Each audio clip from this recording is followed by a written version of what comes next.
សម្ដេចតេជោបន្ទាត់ក្រហមដែលត្រូវតបតបានកំណត់រួចហើយក្រោយទាហានសៀមនៅបន្តបាញ់ស្រោចលើកងកម្លាំងកម្ពុជា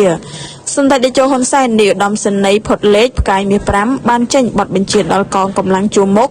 ទាំងអស់ត្រូវមានការអត់ធ្មត់ក្រោយទាហានឈ្លានពានសៀមកំពុងប្រើប្រាស់អាវុធគ្រប់ប្រភេទបាញ់មកលើកម្ពុជាតាំងពីថ្ងៃម្សិលយប់មិញនិងព្រឹកថ្ងៃច័ន្ទនេះក្នុងគោលបំណងទាញឲ្យតបតដើម្បីបំផ្លាញចោលបទឈប់បាញ់និងសេចក្តីថ្លែងការណ៍សន្តិភាពកម្ពុជាថៃសម្ដេចតេជោបញ្ជាក់លើបណ្ដាញសង្គម Facebook នៅព្រឹកថ្ងៃច័ន្ទយ៉ាងដូចនេះថាបន្ទាត់ក្រហមដែលត្រូវតបតបានកំណត់រួចហើយ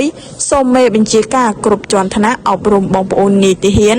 ពលទាហានយល់ដឹងគ្រប់គ្នាសូមអាជ្ញាធរគ្រប់ជាន់ថ្នាក់ខិតខំជួយដល់ប្រជាជនដែលភៀសសឹកចេញពីតំបន់គ្រោះថ្នាក់មកកាន់តំបន់មានសុវត្ថិភាព